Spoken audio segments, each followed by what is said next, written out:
Hi, Geoff here. Early morning Zaytuna farm again, and I'm in the kitchen garden. And this is a little video about intense small space gardening. This is not a small kitchen garden. This is a large kitchen garden, but it's got a lot of small space design that I'm going to run you through so you can see how much production you can get out of a small area, how intense it can be, how easy it can be, how diverse it can be, and how you can hold the fertility together so it just gets better all the time. Let's have a look. It's easy to put together these really diverse, intense garden beds with masses of variation in there. Flowers, vegetables, herbs, it's ginger here we're going past, all kinds of salad greens, and whole mixtures of stuff, and still have perennial overstory in this climate like papayas. Vegetable gardens can be put in with just cardboard, paper, really thick, mulch, really thick, say 150 to 200 mil, and then little pockets of compost. And you can just really mix and match. It doesn't really matter. So you just make all the holes and fill in with a diversity of seedlings or seeds. Here you have a great big mix of vegetables. And when you want to plant something like carrots, you just make a long slot, put in sand and compost together, because they like a sandy mix, and plant your carrots as a long line. But most things can just go in little pockets of compost. And what doesn't germinate or doesn't work as a little seedling, you just transplant something else in there. You're imitating a forest floor with the way you're planting a vegetable garden. Perennial spinach actually grows continuously, no season. This is Antheria sisu, a fantastic addition to a garden. Little parsley edges, always a great addition to an edge pluck in a garden to a footpath. Sumatran spinach, perennial, grows continuously, great to put on the end of a garden. Like Brazil spinach, just grows from cuttings. Papaya and tamarillo, with some climbing yam involved. Shading. A watermelon, this can be edge plant into a garden. Tomato and cucumber cages, just round wire cages, just sheep net. So your tomatoes just come straight up the inside, the cucumbers go over the top, and shade your summer tomatoes, which often boil on the plant in this climate. Around the outside, we've got basil, a companion. Tomato cages can turn into absolute rampancy. So they're almost out of control at a certain point when you're just oversupplied with pick all the way around the cage. Lettuces can just be grown rampantly as a seed crop across the garden, and then the ones that don't get picked go to seed and seed the garden again. Tomatoes grow with marigolds as a good companion, and lettuces grow with tomatoes as well as a good companion, along with basil. So much colour, so much shape, the occasional flowers, different forms. It's so confusing to pests. You really don't have many pest problems at all when you cram in so much diversity, so tightly spaced. But we need to look at fertility. How do we hold the fertility up? Because you don't need to worry about rotational planning too much. All you have to do is keep fertilizing the soil. And that comes down to a few basic elements. But somewhere there has to be a base fertilizer. And that base fertilizer we need to make ourselves with the minimum of inputs. So we have all kinds of things in position, particularly compost. Now here we have a large number of compost being made because we have a large garden and a lot of people to feed, and we're training people to do this. Right at this end we have finished compost, and I'm just going to unwrap one here underneath me. There we go. That's pretty much a finished compost. It could go a bit further. It's got a few chunky bits in it, but it's starting to look like soil or forest humus. And we've created that like this, just by turning. And let me run you through the process at this end. I've got to capture this morning, otherwise we'll be finished. And at this end, we have some cages. You'd only ever need one cage if you had the room. And this one demonstrates it quite well. Got a set of layers here. So we've got brown material that's shredded or broken down into small sizes. And that's probably what's growing the mushrooms at the side, actually. See the mushrooms. We've got brown material, green material, and manure. Brown material, green material, manure. Brown material, green material, manure, all the way to the top. And particularly the brown material is slow to break down, so you need to increase the surface area by chopping it up. And this is a really simple way to make compost if you have the room. Only if you have the room. So you make up a cage like this, you clip it together. We've actually used dog clips here. Simple sort of way of clipping it together, and split rings on the other side so it's kind of hinged.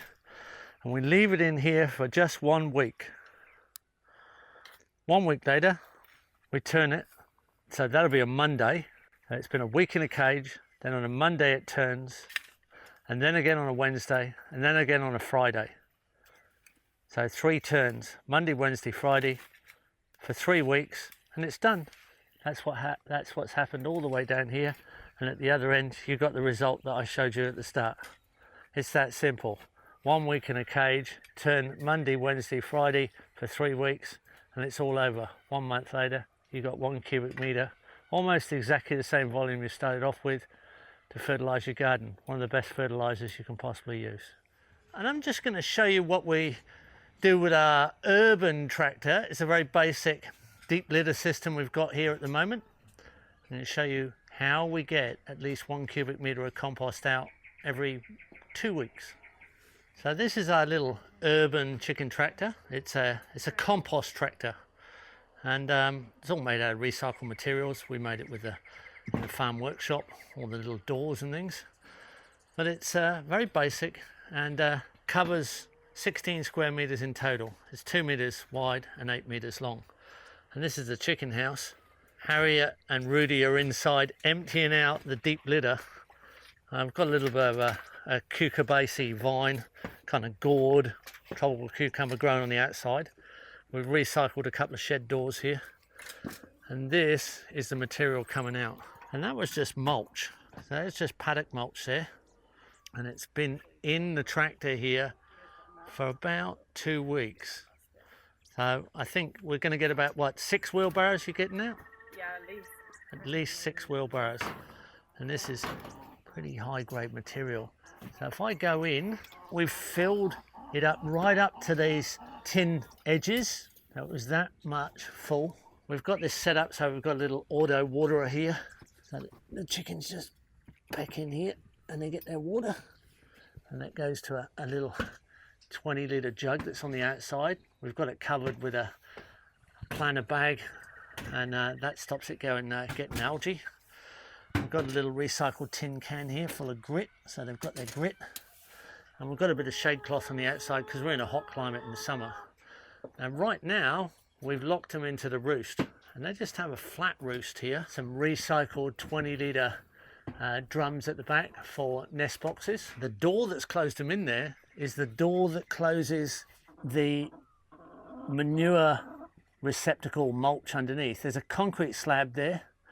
There's a door at the back that opens, and this door that also closes the chickens into the roost comes down and closes off this lower section. So the chickens don't get to this.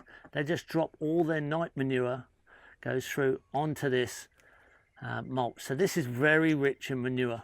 We've locked them out while we change the system, so they're locked into their roost. And we've got a little dust bath in there with some sulfur in it so that they don't get chicken mites. I've got one rooster in here because we do incubate these eggs, and we've got a basic wire ramp that we put up so they can get in and out on the ramp. We're going to fill this back up. We're going to take out that bottom material as well. We can take it out on either side. It's pretty simple. We're just about empty now. Really doesn't take up a large footprint. So I'll just come through, guys. There we go. Simple way you can fertilize your home garden. Now at the back here, I have a little door Simple little door, little latch there. That just opens up to our nest boxes, which we're about to refill with straw. So that's how we get our eggs out. Have another hinge door here. There we go. That opens right up here. And I'll just latch that on. So that's the door that goes right into the back of the manure collection from the roost. That goes straight through. So we've got a door on either side of this roost manure collection, and there's a concrete slab here so we can clean it all off. So that's very high nitrogen material there. That'll be coming out pretty soon. We can put it directly on plants that love high nitrogen, or we can put it through the compost cycle and it will fast track our compost. Now if you don't want to keep your chickens in there all the time, you want to give them a bit of a free run, you can set a little pen up outside, either a temporary net fence, or you can have a little area set up so you can just open doors and let them come back out again. So now our material's going up to compost. So Harriet's going to take this up to our composting area, and it'll sit in a cage for a week, and then it'll turn every other day, or at least 3 times a week for a month, and come out as high grade compost. And here we go, Rudy's stacking it back up. This stuff's been sitting around getting wet in the rain, so it's already getting a bit warm. But it's really just grass clippings off the fields, off the paddocks, that we're throwing back in. By the time we've finished, it'll all be full up to that level of the tin, almost 300 mil, 1 foot high almost, right the way through and underneath the roost as well. 2 weeks time, we'll do it all again. And we've got a free chicken fertilizer factory. Simple worm farms like bars with a bucket underneath work really well. Here you have a shade cloth over the top of the worms themselves, and because we've got rainy season, a sheet of iron. But often there's not room for some systems like this in a very small space. Here's a bucket, it's actually a plastic flower pot sunk into the middle of a herb spiral growing bed. But these will work in vegetable gardens too. That's going to be filled up with compost, well, food scraps, and then some worms put in the top, and then a bird bath put on top of that. So here we've got the sub pod, which is a manufactured system, and it works perfectly and actually keeps all flies and maggots out. Just lift the cloth there. We've got a little cloth, a Geoff fabric, and underneath we've got the food scraps that we add, and you can see the worms there. This is a very tidy pre-constructed system.